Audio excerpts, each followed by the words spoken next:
یوم عرفہ کی فضیلت۔ سوال: یوم عرفہ کی کیا فضیلت ہے؟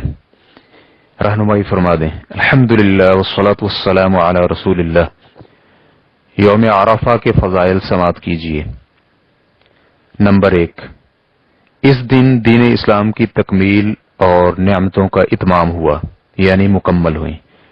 صحیحین میں عمر بن خطاب رضی اللہ عنہ سے حدیث مروی ہے کہ ایک یہودی نے عمر بن خطاب سے کہا، اے امیر المؤمنین، تم ایک آیت قرآن مجید میں پڑھتے ہو، اگر وہ آیت ہم یہودیوں پر نازل ہوتی تو ہم اس دن کو عید کا دن بنا لیتے۔ عمر رضی اللہ عنہ کہنے لگے، وہ کون سی آیت ہے؟ اس نے کہا، الیوم اکملت لکم دینکم واتممت علیکم نعمتی ورضیت لکم الاسلام دینا، سورۃ المائدہ آیت نمبر 3۔ آج میں نے تمہارے لیے تمہارے دین کو کامل کر دیا اور تم پر اپنا انعام مکمل کر دیا اور تمہارے لیے اسلام کے دین ہونے پر رضامند ہو گیا۔ تو عمر رضی اللہ عنہ فرمانے لگے، ہمیں اس دن اور جگہ کا بھی علم ہے جب یہ آیت نبی اکرم صلی اللہ علیہ وآلہ وسلم پر نازل ہوئی۔ وہ جمعہ کا دن تھا اور نبی علیہ الصلوۃ والسلام عرفہ میں تھے۔ نمبر 2، عرفہ میں وقوف کرنے والوں کے لیے عید کا دن ہے۔ نبی اکرم صلی اللہ علیہ وآلہ وسلم فرماتے ہیں، یوم عرفہ اور یوم النحر اور ایام تشریق ہم اہل اسلام کی عید کے دن ہیں اور یہ سب کھانے پینے کے دن ہیں۔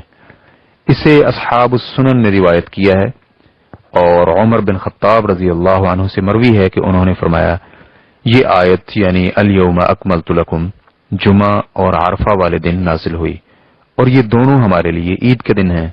نمبر 3، یہ ایسا دن ہے جس کی اللہ رب العزت نے قسم اٹھائی ہے اور عظیم الشان اور مرتبے والی ذات قسم بھی عظیم الشان چیز کے ساتھ اٹھاتی ہے، اور یہی وہ یوم المشہود ہے جو اللہ تعالیٰ نے اپنے اس فرمان میں کہا ہے، وَشَاهِدٍ وَمَشْهُودٍ، سورۃ البروج آیت نمبر 3، حاضر ہونے والے اور حاضر کیے گئے کی قسم۔ ابو ہریرہ رضی اللہ عنہ بیان کرتے ہیں کہ نبی علیہ الصلوۃ والسلام نے فرمایا، یوم موعود قیامت کا دن اور یوم مشہود عرفہ کا دن اور شاہد جمعہ کا دن ہے۔ اسے امام ترمذی رحمہ اللہ نے روایت کیا اور علامہ البانی رحمہ اللہ نے حسن قرار دیا ہے، اور یہی دن الوتر بھی ہے جس کی اللہ تعالیٰ نے اپنے اس فرمان میں قسم اٹھائی ہے، والشفع والوتر، اور جفت اور طاق کی قسم، سورۃ الفجر آیت نمبر 3۔ ابن عباس رضی اللہ عنہما کہتے ہیں، الشفع عید الاضحیٰ اور الوتر یوم عرفہ ہے۔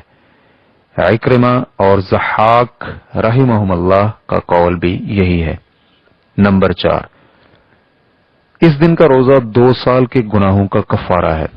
قتادہ رضی اللہ عنہ سے مروی ہے، نبی علیہ الصلوۃ والسلام نے یوم عرفہ کے روزے کے بارے میں فرمایا، یہ گزرے ہوئے اور آنے والے سال کے گناہوں کا کفارہ ہے۔ صحیح مسلم۔ یہ روزہ حاجی کے لیے رکھنا مستحب نہیں، اس لیے کہ نبی علیہ الصلوۃ والسلام نے اس کا روزہ ترک کیا تھا، اور یہ بھی مروی ہے کہ نبی علیہ الصلوۃ والسلام نے یوم عرفہ کا میدان عرفات میں روزہ رکھنے سے منع فرمایا ہے، لہذا حاجی کے علاوہ باقی سب کے لیے یہ روزہ رکھنا مستحب ہے۔ نمبر 5، یہ وہی دن ہے جس میں اللہ رب العزت نے اولاد آدم سے عہد و میثاق لیا تھا۔ ابن عباس رضی اللہ عنہما بیان کرتے ہیں، نبی علیہ الصلوۃ والسلام نے فرمایا، بلا شبہ اللہ رب العزت نے آدم علیہ السلام کی ذریت سے عرفہ میں میثاق لیا اور آدم علیہ السلام کی پشت سے ساری ذریت نکال کر ذروں کی مانند اپنے سامنے پھیلا دی اور ان سے آمنے سامنے بات کرتے ہوئے فرمایا، کیا میں تمہارا رب نہیں ہوں؟ سب نے جواباً کہا، کیوں نہیں، ہم سب گواہ بنتے ہیں، تاکہ تم لوگ قیامت کے روز یوں نہ کہو کہ تم تو اس دن سے محض بے خبر تھے، یا یوں کہو کہ پہلے شرک تو ہمارے بڑوں نے کیا اور ہم تو ان کے بعد ان کی نسل میں ہوئے، تو کیا ان غلط راہ والوں کے فعل پر تو ہم کو ہلاکت میں ڈالے گا؟ سورۃ الاعراف آیت نمبر 172 تا 173۔ مسند احمد اور علامہ البانی رحمہ اللہ نے اس حدیث کو صحیح قرار دیا ہے تو اس طرح کتنا ہی عظیم دن اور کتنا ہی عظیم عہد و میثاق ہے۔ نمبر 6، اس دن میدان عرفات میں وقوف کرنے والوں کو گناہوں کی بخشش اور آگ سے آزادی ملتی ہے۔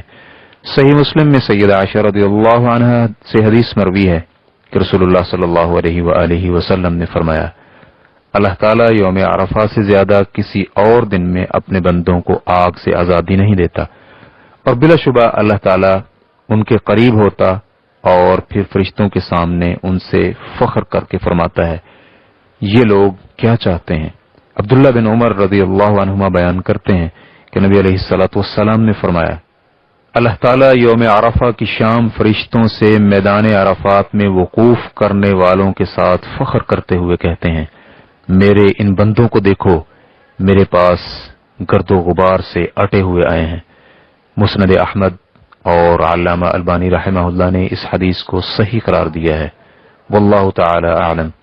اسلام کی ریکارڈنگز مؤسسۃ الشیخ صالح المنجد، المملکۃ العربیۃ السعودیہ، فتویٰ نمبر 7284۔ والسلام علیکم ورحمۃ اللہ وبرکاتہ۔